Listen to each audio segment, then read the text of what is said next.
Professor Brian Lowry, and this is Leadership for Society, the Daring Dialogues course at the Stanford Graduate School of Business. And this quarter, we're tackling the challenges of leading in divisive times. And today we have Nirav Tolia, Stanford graduate, co founder, and Boomerang CEO of the social media company Nextdoor. Thanks for being here, Nirav. Brian, it's great to be here. And that is definitely the first time I've ever been introduced as a boomerang CEO. So I'm sure we'll get into that, but I like it. I like it.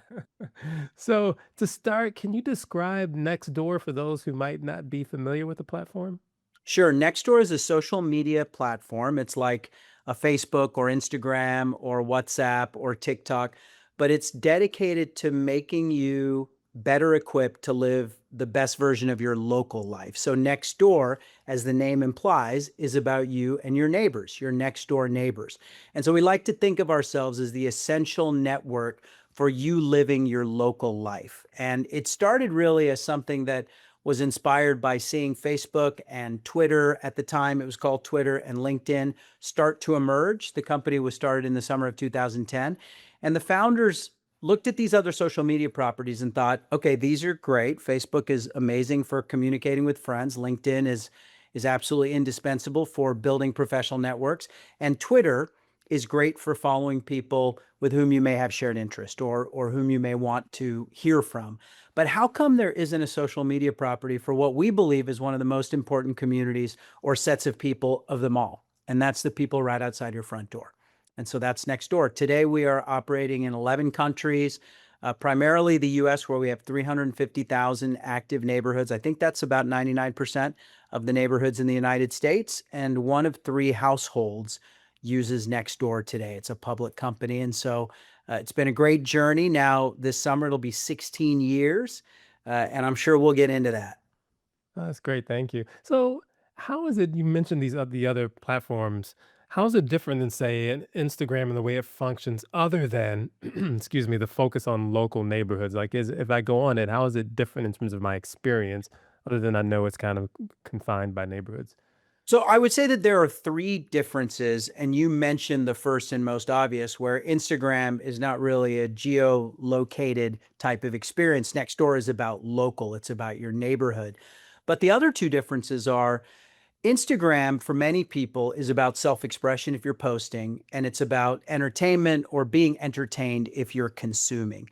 Nextdoor is much more about utility. So I would say Nextdoor is more like LinkedIn than it is like Instagram because you visit Nextdoor not necessarily to be entertained or to entertain other people, but rather to get things done. And that's what we mean by utility. And then the third and final difference, and I think this is probably the most important one, on Instagram, we can spend our entire experience, whether it's a day on Instagram or our entire time that we've been members of Instagram, interacting with people that we've never met in the real world, people who are virtually related to us. Whereas on Nextdoor, we're really all about the physical world. We're about the people that you have seen in all likelihood as you've driven around your neighborhood or walked around your neighborhood or gone outside your front door, but you've needed an easier and higher leverage way to communicate with them. So Nextdoor is not about the virtual world and being able to access people virtually that you might never see in your physical environment. It really is about making that physical world more accessible, easier to use, almost an icebreaker to ensure that you are connecting with the people who live right outside your front doors. Hmm. And what are the boundaries of neighborhoods? When you say neighborhoods, what constitutes a neighborhood exactly? It's a great question, and one of the things that we struggled with a lot in the early days, because the reality is everyone has a different definition of the actual neighborhood boundary that they live in. Some people may say it's two streets over. Someone else might say, no, no, no, it ends at this street, right? And so, how did we solve that ultimately? We believed that rather than giving everyone the opportunity to find their own boundary, we did want to have specific boundaries. And so, we first looked at the really obvious ones. If you think about New York City, where I am today, there is actually a finite definition, a well known definition of Soho, for example, or of Tribeca. These are two well known neighborhoods, right? And so, first, we took all of those well known neighborhoods that had defined explicit boundaries and we loaded them in the system. But that was probably, I'd guess, 10% of the 350,000 in the US that are using Nextdoor. For the other 90%, we relied on people who live in those neighborhoods to first come up with a draft of the neighborhood boundaries, and then the first 9 members of each of those neighborhoods could work together to fine tune those boundaries, and then it was largely set. So the neighborhood boundaries are finite and they fit together like a giant jigsaw puzzle. But Nextdoor has evolved so much that today you not only can communicate with your exact neighborhood because you're within the boundaries of that neighborhood, you can communicate with a set of neighborhoods outside that boundary as well. Mhm. So, when you think about neighborhoods, I can imagine kind of competing things going on. One is that they could be really homogenous because people tend to move into proximity of people like them, right? So, if I'm someone who likes to hang out in bars and go to cafes, I'm going to go to a neighborhood where people are hanging out in bars and going to cafes and that stuff is around. And on the other hand, you can imagine things being really intensely polarized because of the personal relevance of your day to day life is there. How do you balance the kind of making sure there's some diversity while mitigating the potential for conflict? How do you deal with that on Nextdoor? Yeah, it's a great question. And I think in terms of the homogeneity or the heterogeneity of people in a neighborhood, I'd maybe think about two vectors. One vector is, typically speaking, suburban neighborhoods tend to be more homogeneous than urban neighborhoods. Homogeneous neighborhoods tend to be in places that have similar characteristics, whether it's proximity to running trails or proximity to great public schools or proximity to something that feels a little bit more remote. People tend to choose those neighborhoods because they want that set of things that defines that suburban area. In an urban area, going back to our New York City example, for example, right? In Tribeca, you have a bunch of people who care about living in Manhattan, and then you have some people who've chosen Tribeca because it is the furthest from all of the really active New York neighborhoods as well. So you may get that collision of people who want to be left alone, maybe, with those people who really want to be out and about, right? So that's kind of one vector. The urban is where we see more diversity on a neighbor by neighbor basis, right? But the other vector is you also have the circle of life going on in all these neighborhoods. So in every single neighborhood, you have people who've been there for 20 or 30 years and are getting older. And then you have people who've moved in, and then you have the people who've moved in or have been in the neighborhood that have children.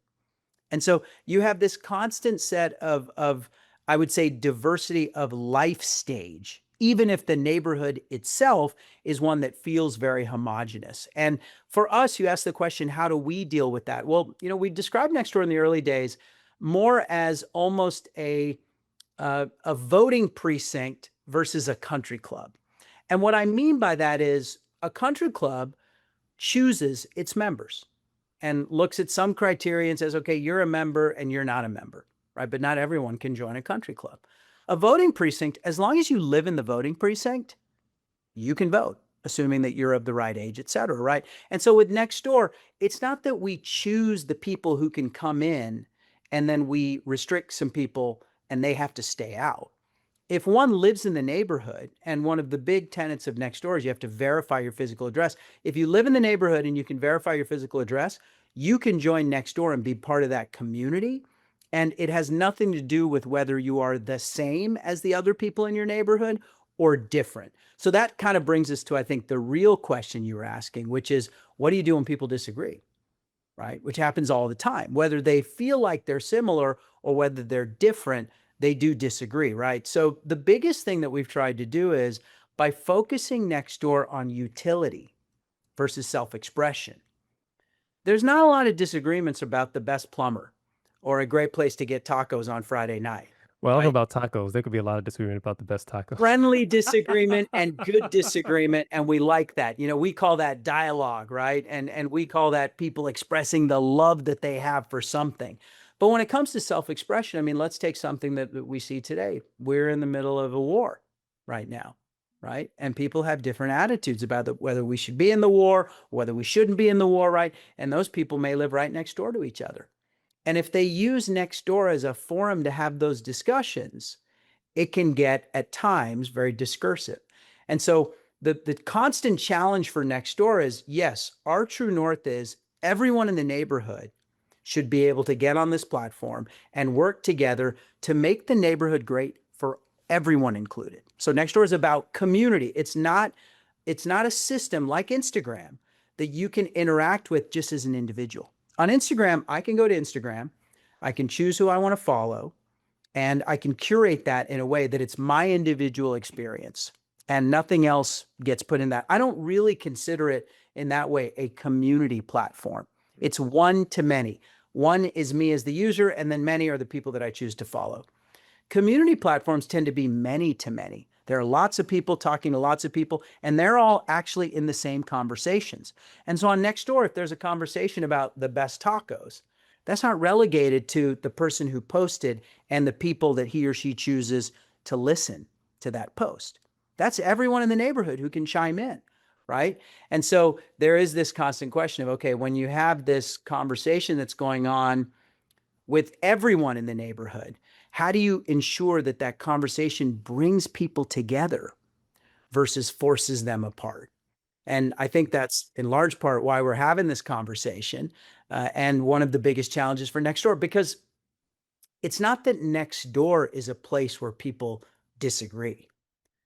In the real world, people disagree. Mhm. And Nextdoor is simply a mirror or a technology tool where people can take those agreements or disagreements and amplify them in some cases. And so I think the real challenge for us is, what are we going to do about it?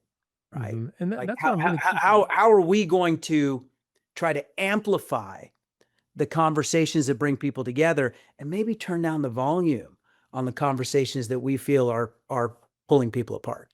Yeah, I mean, I'm happy you pointed out that there's like an increasing polarization, or at least certainly the sense of that in this country. And at the neighborhood level, I think that creates different challenges. And this is, I think, what you're talking about. It's not the same as Instagram for a variety of reasons that you've articulated.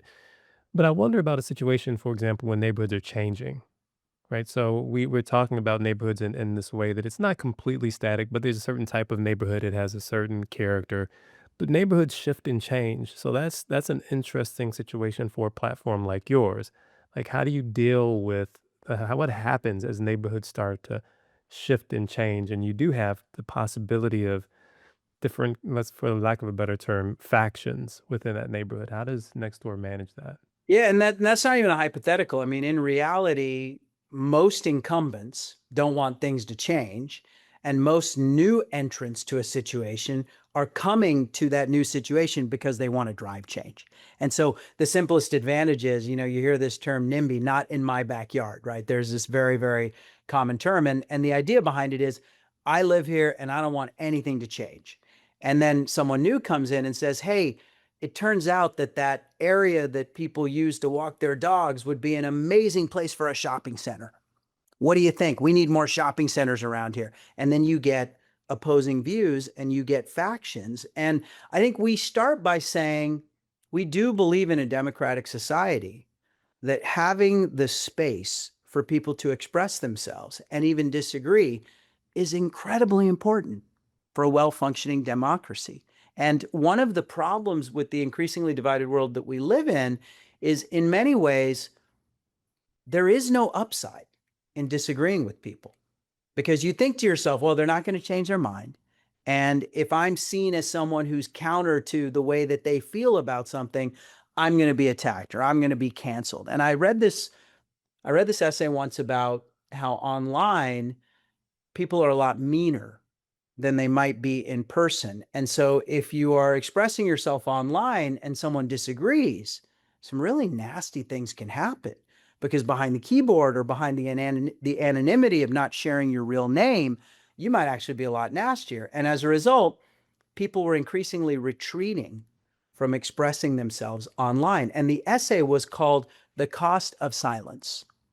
And it was this very provocative thesis around, how many conversations have we completely lost because the cost of having that conversation and potentially disagreeing with someone is so high that people decide ultimately they're not going to have the conversation at all. And in fact, they retreat to an echo chamber where they are just speaking with people that believe the same thing they do, which gets them even more convinced that they're completely right. When in fact, we all know that the way that we learn and grow is we expose ourselves to differing points of view that make us think about our own assumptions and Mhm. that expand our sense of what might we want to believe? And so to come back to the question, it's not that we don't want people to have these conversations where they disagree on Nextdoor, particularly around the civic issues that are happening every single day in communities.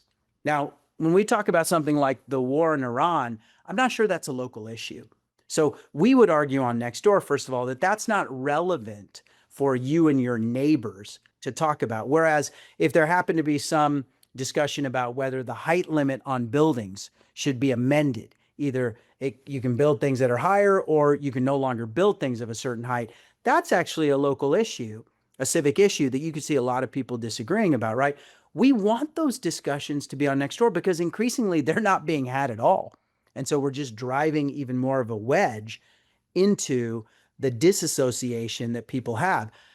We do start by saying, though, you can disagree without being disagreeable, Mhm. right? So the first thing is there's a code of conduct. There's a way. It's not about what, it's about how. And one of the things that I'm really excited about on the AI front, for a long time, we've had this technology feature on Nextdoor called the kindness reminder. And if you're posting on Nextdoor and you write something that's maybe a little bit antagonistic or is a little heated because you're emotional, before it gets posted, we run it through a filter and we can flag it as something that's probably going to be inflammatory, either because it's name calling or because in some way the tone is too aggressive or antagonistic. At that point, we return the post to you before it actually goes online and we say, hey, you may want to revise this. You may actually want to think twice about expressing yourself in this way because your point may not come across as effectively. That was something that was done with machine learning that largely predated this new AI revolution that everyone's talking about. But with AI, we can do this so much better. And so I'm very excited about, we call this broadly speaking moderation. I'm very excited about AI assisted moderation because we do want to be our best selves, whether it's offline or online. And yet sometimes we get emotional. And in the real world, that manifests. And in the online world, it manifests at all. And so if we can disagree without being disagreeable, I think that's kind of the first step. The second step is in a neighborhood, if you are broadcasting your view on something, you don't necessarily want to broadcast it to everyone in the neighborhood, but you do want to broadcast it to the people who care about that issue. So the next thing we try to do on Nextdoor is we say, look, if you're going to have a conversation about something that's potentially controversial or something where there are going to be two or more sides that might actually start to emerge as a result of the conversation, maybe create a private group.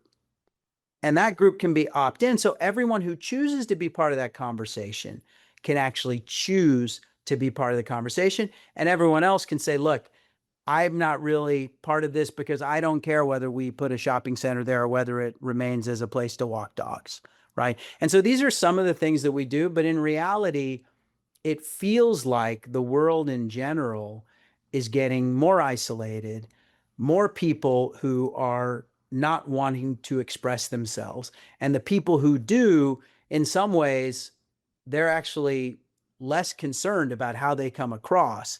And I think those are all things that we want to work on. Yeah, and I wanted to pick up on that last point you made. So that people that are expressing themselves maybe are less concerned about how they come across. So you said that there people are retreating from conversations.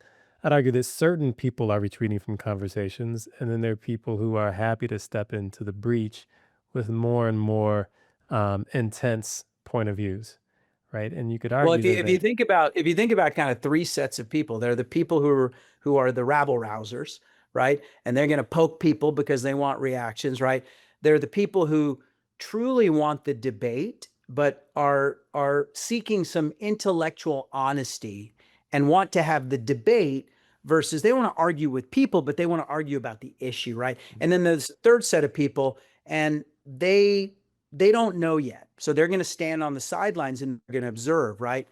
If all of a sudden the people in the middle who are okay having the debate but want to have it in an intelligent way, in a reasonable way, if they start to be quiet, even if that first group, the rabble rousers, even if they're at the same volume, the effect is that the volume of the rabble rousers goes up because the volume of the intelligent people who want to have great conversations but understand there may be disagreements, That's actually gone to zero. So then what does that do to the third group? The third group that was now watching, right?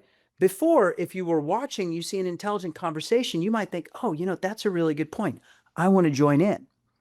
But if you're watching from the sideline and it looks like a fight, most of the time you're going to say, this is a waste of my time. I got enough stuff to worry about. I'm just going to leave. And so Mm, not only does it affect that middle group that's so critical because they're the ones that are actually really encouraging us to have intellectually honest conversations, not only do they go away, but the group of people who were just watching and trying to decide whether they would engage or not, they tend to go away as well. The only people that are left are the rabble rousers. yeah. And that's not good. Yeah, my fear is a little different. My fear is that I take those 3 groups, and here's my fear, that the people who are the rabble rousers are loud and become louder. The people who are in the middle maybe try intermittently to engage, but find it's unproductive and eventually stop. And the people who aren't involved just watch. And so here's my concern. My concern, and I think this is, you can see some of this in other social platforms, social media platforms, and I'm curious about yours, is if you are based on attention, if your business model depends on attention, it's not only okay for it to be dominated by rabble rousers, it's possible that it's even beneficial because there's evidence to suggest that people are drawn to intense, outrage driven content. Like they might not want to contribute to it, most people, but they are more than happy and actually are drawn to watching it. And so, how do you deal with something like that on your platform where it's possible that if all you want is attention, the way to get attention is to allow people to have make incredibly intense Extreme statements, flames. Yeah. extreme Sure. statements to have conversations about the most controversial things because those are the things that people will pay attention to. Like that seems like a way to get more people to not participate, but to engage. So I wonder how you deal with Yeah, that. look, there are 3 points, and they're each distinct, and I think they're all important to consider. The first is in any system where advertising is the primary way that you're making money, it is absolutely the case that attention, now attention is typically referred to as engagement. Engagement is the thing that you are trying to encourage. And you're absolutely right. I mean, if we're driving down the street and everything's completely fine, we're not looking out or paying attention that closely. If we're driving down the street and there's a car accident, the expression, everyone's rubbernecking, looking at the accident, wondering what's happening, right? I mean, the other thing is if you think about historically the role of news, there's this expression, if it bleeds, it leads, right? We do have this almost primal urge to engage when the volume's the loudest, when the stakes are the highest, when the intensity and the emotion is the most extreme, right? And that really is hurt by the fact that you can monetize that attention through this advertising and through increased engagement. So that's kind of point number one. Point number two, though, is, and we've seen this at Nextdoor, it's actually one of the reasons why I had to boomerang, right? To bring that expression back, right? In the near term, what may boost engagement at times can actually result in the erosion of long-term attention and engagement. And so you may actually create a marketplace or create a kind of forum where there's a lot of argumentation or there's a lot of discursive conversation, and people are drawn to that because again we have that primal urge to move towards that because it's controversial and is there something there that's interesting, but almost certainly we don't feel great if we experience that over and over again, and ultimately we have a stronger primal urge to seek things that lift us up, that make us feel better, that don't make us feel worse. And as a result, you go the first time and you're like, wow, that was quite a fight. I'm going to go the next time too, because that was kind of interesting, right? But by the third or fourth time, you think to yourself, okay, that's very predictable. That's just people who are yelling at each other. There's nothing that I can take out of that except for the entertainment value of watching people fight, which is something that is not going to be entertaining the second, third, or fourth time. And at that point, if the platform is solely focused on that, people stop coming. It's actually what happened at Nextdoor. Nextdoor, because it is an ad driven model, And because engagement, particularly as we went public, as a public company, and the demands of growing the audience and showing increased engagement, if you give a bunch of smart product managers a goal, they will figure out how to achieve that goal. And if the goal is to increase engagement, they're probably going to do things that create more controversy because people are more interested in controversy than a lack of controversy, right? And so that happened to Nextdoor, but ultimately below the surface, and while an engagement metric like weekly active users or the number of stories one views in a newsfeed, while those may be going up, you look at equally important, if not more important metrics like NPS, customer satisfaction, going down. And so what we saw at Nextdoor is those engagement metrics were going up, and as a result, revenue was going up as well.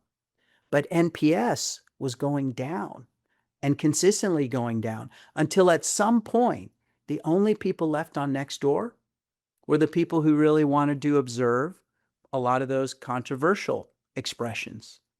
And there isn't an unlimited audience of those people. And so you stop growing. And when you stop growing, then you can't squeeze any more blood out of the stone. You've actually hit the wall in terms of engagement. And that happened to us. And so I think there are a couple of ways you can get around it. You can build a business model that is around utility or delivering explicit value, right? You can say to yourself, well, we're going to build a service where the value is so high, even if it's advertising centric, that the way we're going to get engagement up is multiple visits versus the same visit and all eyes focused on that discussion. Because typically when you have this discussion where people are arguing, that's one discussion and people are sticking around. That's like a 5-hour movie, right? But what if instead you said, you know what, we don't want any 5-hour movies. We just want a series of 5-minute shorts where you're getting value and then you're leaving, but you got so much value that you came back. Now that, in an internet sense, is Google. Google doesn't care about you do a search, you get results, you leave. In fact, they want you to get the information that you need as quickly as possible because they know that if you get that information over and over again, you're going to come back. And so Google never looked at this metric of time spent, which was the overall most important metric for advertising driven websites in the early days. It was how much time are people spending on the platform. Google instead looked at number of searches. Now, if you add up all those searches, there's a lot of time spent. So the end result ends up being the same thing, but they got there a different way. That brings me to kind of the third point, which is the things we're talking about, creating environments where disagreements can be had, but not in a disagreeable way, where the silent majority, in most cases, feels like they do want to start to participate. That's not true just of social media communities. That's true of all communities. In fact, I could make the same claim about running a company. In a company, when you ask for feedback, you have the small set of employees that always come back to you, either with praise or with criticism, right? Then you have the middle section, which is kind of always changing, where a particular issue is really important to a particular person, and so they decide to chime in. And then you have the majority of people who they're just kind of quiet. Now, the same thing happens in a company as happens in the social media atmosphere, which is if in the company, the majority of people feel like, oh, they're the same employees who are always complaining or they're always praising what's going on, I'm just going to opt out. And then the conversation stops being had. And the most important thing is the conversation. I was reading recently about Anthropic, this hot AI company, and how they have tried to create an environment internally of disagreement. Now, you might think, oh my gosh, that's a terrible idea. Who would want to work at a place where the environment is one of disagreement? Well, actually, what they're doing, which I think is quite smart, is they're creating an environment where it's okay to disagree. And people think of that as, hey, this is my company. I care deeply. If something is expressed on strategy or the way that we've done things that I disagree with, I want to feel like I won't get punished for being part of the conversation. And if I'm part of the conversation and the points are made in an intelligent way that makes sense, maybe the company will even change. And I think that creates a very strong culture if done correctly. And so the takeaway is not it would be too easy to say, well, let's just create a bunch of environments where people never disagree. I think that's unrealistic, right? And again, going back to what I said at the very beginning, we learn the most when we hear things that are not obvious to us. Because if they're already obvious to us, then we have nothing else to learn, right? But we need to create those environments with the kind of atmosphere and the kind of vibe that makes people feel safe. I know that's a very loaded word, but that makes people feel safe, makes people feel like they can contribute, and makes them want to be part of the conversation. Mhm. I like the way you're talking now. There's a personal component as you as a CEO and responsibility for an organization you run. And it makes me think about how platforms are treated. So often you hear people talk about platforms like, look, we create the platform, but we're not responsible for what goes on that platform. So I'm curious, as a CEO of a platform, how much responsibility do you think you bear for the consequences of the platform? Not just so there's the shaping of the platform, right? And that affects, and this is I think what you're pointing to, that affects what people use it for or how they use it. So there's some, you are designing a platform, and in that design, you're affecting how people behave a bit. So I wonder Well, how you feel about like your responsibility for the consequences of the platform. Is that something that you think about as you manage your company? to me, the key point is not that one, because whether it's an economic responsibility or an emotional responsibility, the creator of the system should always bear. We get the credit if things work. So we need to take responsibility if things don't work as well. Again, whether that's something that shows up in the business model or something that shows up in regards to your ability to sleep well at night, I think you can't just choose the good and not Mm. the bad. You have to choose everything. I think the more important question is really, and you brought it up a little bit, which is when architecting these systems, how do we take a step back and say, look, what are some unintended consequences? Because I don't believe that the creators of these systems woke up one day and said, I'm going to create a system that's really good at driving disagreement, or that's really good at making people feel small, or I'm going to create a system where people argue like crazy all the time, right? I think people wake up and say, oh, I want to create a place where people can express themselves on this subject, right? And then they say, and I'm not going to make anyone use their real name because I want to reduce friction. But then they realize, oh, wait a second. If I'm not if I'm not forced to use my real name, maybe I will be a little bit more discursive than I would typically be, because there's no cost to me of being a bad actor. And so it's really about establishing the mechanics of the system in a way where you start to ask the hard questions, which is the hard question is not what could go right, which is what every entrepreneur is thinking about all the time, right? Because you start a company and there's nothing there. And so you have to be thinking to yourself, okay, if I do this, will it work? If I do this, will it work? If I do this, will it work? And that's the mode you're in, right? Then all of a sudden, improbably, the thing you're working on actually is gaining some traction. You never ask the question, wait a second, what could go wrong? Right? But by teaching ourselves to start asking that question at an early stage, we can start to debug before we put something into motion, right? The things that could lead us into directions that, while not intentional, will be harmful and will be things that we have to take responsibility for. Yeah, and I guess the reason, the way I was thinking about the question is, I don't know, maybe perhaps a tiny bit more cynical. So sometimes when I deal with students in the past, I'd say, okay, let's imagine you won, and that I mean, and what they mean is financially, like it's big success, you won. Is the world a better place? And I guess that's kind of what I'm asking. Do you have responsibility for that, or is it solely to win, financially, to win as a for-profit organization? And let's assume Nextdoor is winning, but you look and you aren't sure if it is making the world a better place. You're saying that there's responsibility for both those things, for the financial and for the kind of social, emotional, whatever other The consequences. human, yeah, Yeah. the human. Look, I would have a very hard time personally uh, working for a company that creates anything that results in an addictive substance, as an example, right? That wouldn't feel right to me. It's such a personal question, right? Do shareholders care? I mean, again, they only care if ultimately the ethics that are used will make the stock go down, right? I mean, and we've seen that over and over again. But as company builders, as founders, as entrepreneurs, as leaders, there's no way to distinguish between the economic success and the human success in my mind, right? Because you have to wake up every day and go to work, and you're doing things because hopefully you believe in what you're working on.